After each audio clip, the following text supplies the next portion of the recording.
सो right guys, butterfly love के एक और नए एपिसोड में आपका स्वागत है। सॉरी फॉर डिले, क्योंकि यार हमारे यहाँ लाइट की बहुत ज़्यादा प्रॉब्लम चल रही है, तो वो किसी भी तरीके से मैं आपके लिए एपिसोड लेकर आ रहा हूँ। तो जल्दी से लाइक से सब्सक्राइब ठोक दो और नेक्स्ट एपिसोड के लिए कमेंट करो।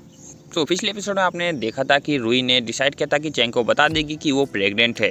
सो जैसे ही बताती है तो उसे लगता है कि वो क्या रिएक्ट करेगा उसे समझ नहीं आ रहा होता है, लेकिन वो इस बार बहुत ज़्यादा गुस्सा हो जाता है इस बात से, क्योंकि जब वो पता है कि वो अगर बच्चे की वजह से रूही अब इस दुनिया में ही नहीं रहेगी तो फिर उस बच्चे का मुझे क्या ही करना है। मतलब वो सिंपल सी बोलते हैं कि मुझे ये बच्चा नहीं चाहिए, मैं तुम्हारी लाइफ को सेक्रीफाइस करके मैं ये बच्चे को नहीं ले सकता हूँ।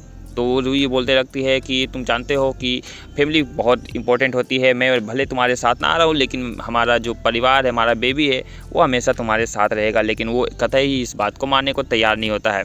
सो चैंग जो है रूही से अब दूर दूर रहने लगता है, उससे गुस्सा रहता है। रूही अब आके हमेशा दरवाजे पे जिस तरह हमेशा वेलकम किया करती है कि चैंग तुम आ गए, लेकिन वो हम पहले की तरह उससे हंस के बात नहीं कर रहा होता है और वो उससे बात तक नहीं कर रहा होता। हंसने की बात तो छोड़ ही दो। तो वो दिन पर दिन बीत रहा होता है और रूही मतलब भाई एक ऐसे अकेली सी पड़ जाती है, क्योंकि चैंग उससे बात नहीं कर रहा होता है।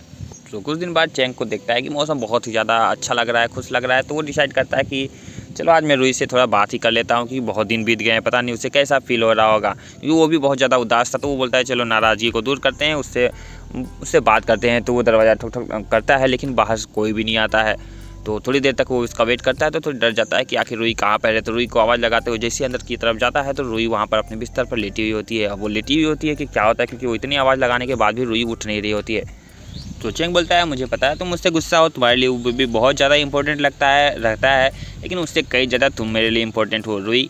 तो वो आवाज़ लगाने के बाद भी रूही नहीं बोलती है, तो वो डर जाता है, क्योंकि वो बेबी जब उसके अंदर रहेगा तो वो वैसे ही कमज़ोर फील करेगी और हो सकता है उस बेबी की वजह से उसकी मौत हो जाए। तो वही सब उसके दिमाग में चल रहा होता है। तो दौड़ दौड़ के उसके पास जाता है और उठाने की कोशिश करता है। बहुत देर तक उठाने के बाद वो एकदम डर जाता है, क्योंकि रूही उठ नहीं रही होती है। तभी रूही अचानक से उठती है और ऐसा लगता है जैसे कि वो मतलब गहरी नींद में सो गई थी। तो डर जाता है। तो रूही उठते बोलती है कि तुम्हें लगा कि जैसे मैं मर गई हूँ, है ना, चिंता मत करो, ऐसी कंडीशंस में नींद बहुत अच्छी तरीके से आती, गहरी नींद आती है, तो तुम्हें डरने की ज़रूरत नहीं है। देन वो उसे गले लगा लेता है, क्योंकि वो लगा था कि कहीं उसने रूही को खो तो नहीं दिया है। सो नेक्स्ट डे चैंग और रूही जो होते हैं रूही के मास्टर के पास आते हैं कि कोई तो उपाय उसके पास होगा उस बच्चे को भी बचाने का और रूही के लिए भी। तो लेकिन वो क्लियरली बोलती है कि वो बच्चा या फिर रूही, तुम्हें एक ही जन को चूज़ करना पड़ेगा। अब मैं बस इतना कर सकती हूँ कि तुम्हारा जो बेबी होगा ना, वो एक नॉर्मल बेबी होगा, ना कि एक बटरफ्लाई मॉन्स्टर होगा। तो ये बात सुनकर रूही कुछ काफ़ी ज़्यादा खुश हो जाती है कि मेरे बच्चे को कोई भी नुकसान नहीं होगा, वो एक नॉर्मल इंसान बन के जैसे मेरा चैंग है वैसे ही वो भी जन्म लेगा। सो इस बात से वो बोलता है कि चैंग बोलता है कि क्या आप कुछ कर नहीं सकते हो उस बच्चे के लिए तो और मेरी रूही के लिए। तो वो बोलती है कि तुम मेरी बात समझो, ये मेरे हाथ में नहीं है, तुम्हें किसी को एक को ही चूज़ करना पड़ेगा। तो यहाँ पर वो थोड़ा सा बात करने लगता है। तो रूही बोलती है कि क्या तुम्हें ये इस बात की मतलब, क्योंकि वो हमेशा बोल रहा था कि नहीं मुझे रूही ही चाहिए, मुझे उस बच्चे की ज़रूरत नहीं है, लेकिन यहाँ पर वो दोनों को बचाने की बात कर रहा होता है। तो रूही बोलती है कि क्या तुम्हें वो बच्चा चाहिए। तो चैंग बोलता है कि तुम्हारे जिद के आगे मुझे भी घुटने टेकने पड़ेंगे, अगर तुम्हारी मर्जी है उसमें तो मैं क्या कर सकता हूँ, लेकिन मुझे भी किसी भी हाल में तुम्हें भी अपना खोना नहीं है, तुम्हें खोना नहीं है, तुम उस बेबी को रख सकती हो, ऐसा वो उसके सामने बोलता है। तो रूही बहुत ज़्यादा खुश हो जाती है कि चलो फाइनली चैंग राजी हो गया उस बच्चे को अब रखने के लिए। लेकिन जैसे रूही वहाँ से जाती है, यहाँ पर अपना चैंग बोलता है कि मुझे रूही को ही बचाना है, मुझे उस बच्चे के मतलब सिंपल सी बात है भाई, बच्चे के मैं समझ रहे हो ना मैं बोलने की कोशिश क्या कर रहा हूँ। बोलता है कोई और रास्ता है, मैं चाहता हूँ कि वो बच्चा इस दुनिया में आए ही ना, वो क्योंकि मैं नहीं चाहता रूही को नुकसान हो जाए, इसका कोई और उपाय है क्या। लेकिन इस बात को रूही को पता नहीं चलना चाहिए। तो उसकी जो मास्टर होती है वो बोलती है कि मैं तुम्हारी बातों को समझ रही हूँ, उसका एक बहुत ही मतलब एक ही उपाय बचा हुआ है जिसका नाम होता है एस्केप गोट। मतलब एक कोई विधि होगी जिसके थ्रू वह बच्चा जो होगा इस दुनिया में नहीं रहेगा, लेकिन रूही को भी कोई नुकसान नहीं पड़ेगा। तो वो ऐसा प्लान करता है जैसे कि रूही को बगैर पता चले ही उसका बच्चा मर जाए और रूही बच जाए, बस ऐसा कुछ प्लान वो लोग बात कर रहे होते हैं। और उस प्लान का नाम होता है एस्केप गोट, जिसके बारे में रूही को कोई आइडिया नहीं होता है कि चैंग के दिमाग में क्या चल रहा है। उसके बाद जब वो लोग बाहर निकल रहे होते हैं तो चैंग और रूही जो होते हैं एक फैमिली को देख रहे होते हैं, जिनका एक प्यारा सा बेटी होती है। और उन्हें देख के वो बोल रही होती है कि देखो ये परिवार है, पूरा परिवार है, काश हम भी हमारा भी एक पूरा परिवार होता और हम भी इसी तरह खुश रह रहे होते हैं। तुमने मेरी बेबी को अपनाने का निश्चय कर लिया है, इस दुनिया में लाने का निश्चय कर लिया है, तो हम भी ऐसे ही खुश रहेंगे। लेकिन उसके दिमाग में तो कुछ और ही चल रहा था। चैंग बोलता है टेंशन मत लो, मैं तुम्हारे साथ ही हूँ। सो अगले दिन से ही चैंग लग जाता है कि कैसे भी करके मुझे रुई को पहला तो वापस लेके आना है, नॉर्मल इंसान बनाना है। इसके लिए वो एक्सपेरिमेंट की कुछ बातें कर रहा होता है कि बटरफ्लाई मेंबर के ऊपर हम एक्सपेरिमेंट करने को तैयार हैं अपने साथी के साथ। तो चैंग अपने आदमी के साथ उस जगह पे जाता है जहाँ पर बहुत सारे बटरफ्लाई मॉन्स्टर वहाँ पर भरे पड़े हुए थे और वो सबके ऊपर एक्सपेरिमेंट कर रहा था, उन्हें नॉर्मल इंसान बनाने की कोशिश कर रहा था। जहाँ पर कोई भी किसी की भी कंडीशन इतनी अच्छी नहीं लग रही थी, तो वो उन्हीं की बातें कर रहे थे कि इन्हें नॉर्मल बनाना इतना भी आसान नहीं है।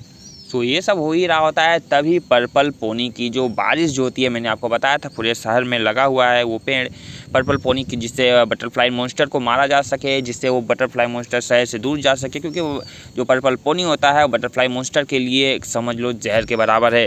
तो वो पूरे शहर में गिरना स्टार्ट हो जाता है और सब पूरे गाँव वासी जो होते हैं वो बहुत ज़्यादा खुश हो जाते हैं। लेकिन चैंग एकदम से डर जाता है कि ये अचानक से क्या हो रहा है। लेकिन क्योंकि वो जो समय था वो अभी तक वो समय नहीं आया था पर्पल पोनी के गिरने का, तो चैंग एकदम से डर जाता है। पूरे गांव वाले मस्त हो जाते हैं और हमारी रुई भी देखती है कि ये लिटरली ये क्या हो रहा है, पर्पल पोनी अभी इस मौसम में कैसे गिर रहा है। इसके लिए तो अभी समय है, क्योंकि वो लोग शहर छोड़कर भागने वाले थे, क्योंकि पर्पल पोनी का जब समय खत्म हो जाएगा वो लोग वापस आ जाएंगे।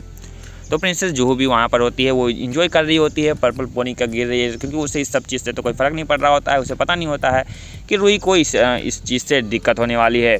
तो उसके बाद लिटरली वो पर्पल पोनी जो होती है, जो चैंग के सेल में बटरफ्लाई मॉन्स्टर कैद होते हैं, उनके ऊपर पर्पल पोनी गिरती है और लिटरली सब के सब जलने स्टार्ट हो जाते हैं और जल के एक एक मर जाते हैं। तो वो एकदम से डर जाता है।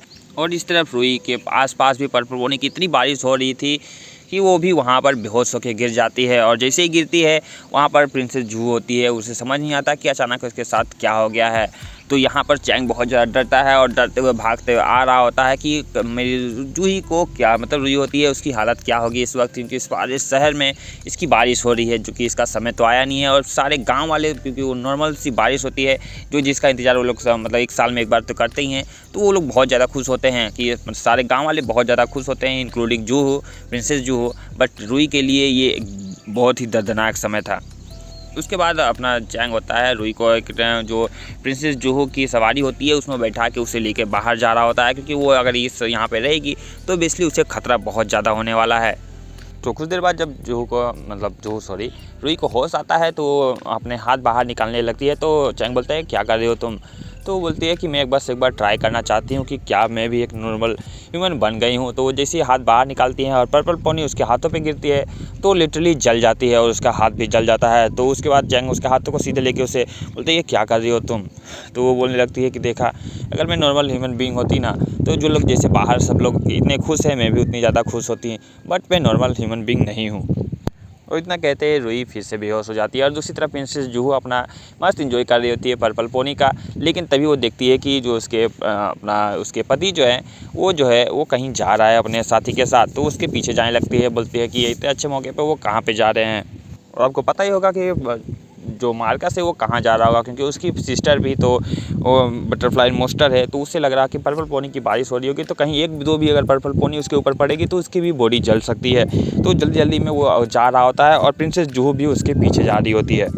तो चैंग रुई को लेकर शहर से बाहर जा रहा होता है। तभी उसके जो फादर होते हैं और जो जनरल होते हैं वहाँ के गार्ड होते हैं वो उसे रोक लेते हैं, बोलते हैं कि ये प्रिंसेस की सवारी है, कहाँ लेके जा रहे हो तुम इसे? तो वो चैंग बाहर निकलता है, बोलते हैं कि जैसे उसे लगता है कि कहीं वो लोग झाँक करिए ना देख लें कि भाई रुई बटरफ्लाई मॉन्स्टर है। तो बोलता है कि मेरी वाइफ जो है प्रेग्नेंट है, समझे ना, और उसके पल्स जो है सही से काम नहीं कर रहे हैं, तो अगर उसे कुछ भी हो गया ना तो तुम लोग को जान से मार दूंगा, जल्दी से रास्ते से हट जाओ। तो आखिर चैंग तो भाई कुछ जाना माना आदमी था, ऐसा थोड़ा है कि कोई लल्लू पंजू था। तो लिटरली वो लोग उसे भी जाने के लिए दे देते, लेकिन वो थोड़ा सा उसके जो होते हैं वो थोड़ा सा शक में आ जाते हैं कि असल में ये क्या हो रहा है। लेकिन वो फिर भी बोलते हैं कि ठीक है जल्दी से लेके इन्हें जाओ। तो चैंग रुई को सीधे उसके मास्टर के पास लेके आता है, बोलता है कि अब इसको प्लीज़ इसे बचा लीजिए चाहे जैसे भी। सो बोलती है कि अब तुम्हारे सब किस्मत के हाथों में है, क्योंकि जो पर्पल पोनी होती है उसने इसे बहुत ज़्यादा नुकसान पहुंचा दिया है। वो तो गनीमत बनाओ कि वो अभी भी ज़िंदा है, इसके शरीर में इतनी ताकत थी जो उसने इसे सह लिया है।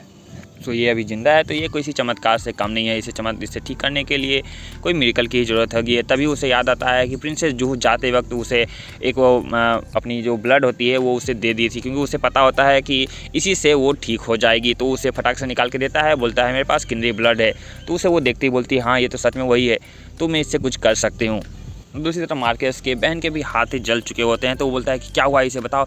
तो वो बोलता है कि यहाँ पर भी कुछ खिड़कियाँ खुली हुई थी और कुछ जो पर्पल पोनी है इसके हाथों पे गिर गई है, इसकी वजह से वो जल गई थी। माफ़ करिएगा मैं यहाँ आने में देर हो गई क्योंकि यहाँ पर इतनी ज़्यादा बारिश हो रही थी पर्पल पोनी की, कहीं ना कहीं से वो आ जाती है। तो उसके बाद वो बोलती है अब जब मैं मार्केस बोलता है मुझे जल्द से जल्द मेरी बहन को ठीक करना पड़ेगा, मुझे समझ नहीं आ रहा कैसे मुझे क्या करना है। और ये सब बातें जो है हमारी प्रिंसेस जूहू सुन रही होती है। तो वो बोलता है कि बस किंदी ब्लड ही आपकी बहन को जगा सकता है। तो वो बोलता है कि आखिर मुझे कितनी ब्लड की ज़रूरत है बताओ, दिन पे दिन इसकी हालत ख़राब होती जा रही है। तो बगैर किसी तरीके प्रिंसेस जूहू सीधे सामने आ जाती है, बोलती है कि ये सब क्या हो रहा है, किसको कितनी ब्लड की इतनी ज़्यादा ज़रूरत है, आखिर ये है कौन। देन प्रिंसेस जूहू मार्केस से पूछती है क्या यही आपकी बहन है, क्या इसी को कितनी ब्लड की ज़रूरत है। देन उसके बाद वो कुछ भी नहीं बताता है। तो उसका जो एक और नौकर होता है वो उसे हुक्म देती है। तो वो सीधे सब बात बताना शुरू कर देता है कि ये मार्केस सर की जो है लॉर्ड की है वो बहन है और उन्हीं को कितनी ब्लड की ज़रूरत है या कितनी ब्लड से ही वो ये सब बता ही रहा था। और चिल्ला के उससे शांत कर देता है कि उसे बताने की ज़रूरत नहीं है, क्योंकि वो नहीं चाहता था कि वो अब अपना खून और निकाले और खून बर्बाद करे, क्योंकि सिंपल सी बात है वो भी उसकी थोड़ी बहुत परवाह करने स्टार्ट कर देता है। सो मार्केस तो अब उसका खून नहीं ले सकता था, लेकिन प्रिंसेस जूहू खुद से ही अपने खून को निकाल लेती है और बोलती है कि ये लो तुम्हें जितनी खून की ज़रूरत है मैं तुम्हें दे सकती हूँ। तो यह मार्केस एकदम से वो हो जाता है कि यार लिटरली मैंने तो तुमसे मांगा नहीं था, तुमने ये क्या कर दिया। उसके बाद वो उसको आवाज़ लगाती है कि जल्दी से पोर्ट लेकर आओ और किन्नी ब्लड को इकट्ठा करो। मार्केस एकदम देख कर शौक हो जाता है कि लिटरली ये मेरे लिए क्या से क्या करने को तैयार हो गया, क्योंकि वो अब सिंपल सी बात है कि मार्केस को भी उससे इतने ज़्यादा लगाव हो गया था कि वो समझ चुकी थी कि ये मेरे लिए कुछ भी कर सकती है और जो मेरे लिए कुछ भी कर सकती है मैं उसका खून ऐसे कैसे कर सकता हूँ, किसे इसे इतनी ज़्यादा तकलीफ दे सकता हूँ। तो उसकी थोड़ी बातें वो हटो बहुत खून गिर गया इसका। और उसके बाद वो उसके पट्टी मार देता है, बोलता है कि मैंने तुमसे कहा क्या मुझे खून की ज़रूरत है, तो तुम ऐसा क्यों कर रही हो। उसके बाद वो बड़े प्यार से उसके बाद लपेटता है, क्योंकि आप प्रिंसेस जूहू को जो चाहिए होता है अपने मार्केस का प्यार वो तो मिलना स्टार्ट हो गया था, भले ही उसे वो खून देकर ही मिल रहा हो।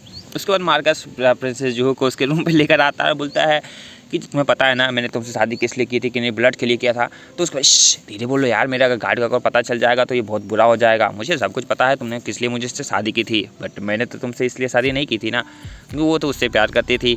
तो उसके बाद वो बोलता है कि तुम्हारे दिमाग है क्या, दिमाग में तुम्हारे पत्थर भरा हुआ है। हाँ, जब मैंने तुमसे बोला था कि मुझे किडनी ब्लड नहीं चाहिए, मैंने तुमसे बोला था क्या।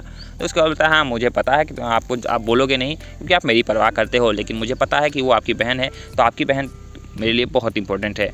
फिर उसके बाद वो उसके पट्टी को बांधना स्टार्ट करता है और उसे बात करते रहता है, गुस्सा करता है, बोलता है प्लीज़ आप मेरी पट्टी को जल्दी से अच्छे से बांध सकते हो। तो वो बांधता है तो एकदम गंदे तरीके से बांधता है। तो वो बोलती है कि ये आपने क्या कर दिया, एक यहाँ मतलब कोई सुंदर सा करिए ना, ये जो टेल है यहाँ पर एक छोटा सा बढ़िया सा फीता बनाइए, ये मतलब उस बोलती है कि उसको बहुत अच्छे से बनाओ।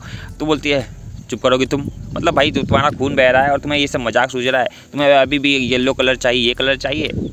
सो मार्कस को लिटरली अपनी जूहू को प्यार हो गया था, प्यार क्या उसकी केयर करने लगा था। दूसरी तरफ हमारी रुई है, उसकी कंडीशन बहुत ज़्यादा ख़राब हो चुकी थी। तो कहानी काफ़ी ज़्यादा इंटरेस्टिंग मोड पे आ रही है। क्या अब वो उसकी ब्लड कोड लेगा अपनी बहन को ठीक करने के लिए, क्या हमारी रुई जो है वो ठीक हो पाएगी, हमारा मार्कस क्या अपने बच्चे को बचा पाएगा या फिर रुई को बचा पाएगा। तो see you in the next video, जल्दी से लाइक से सब्सक्राइब ठोक दो, मिलते हैं नेक्स्ट वीडियो में, बाय बाय।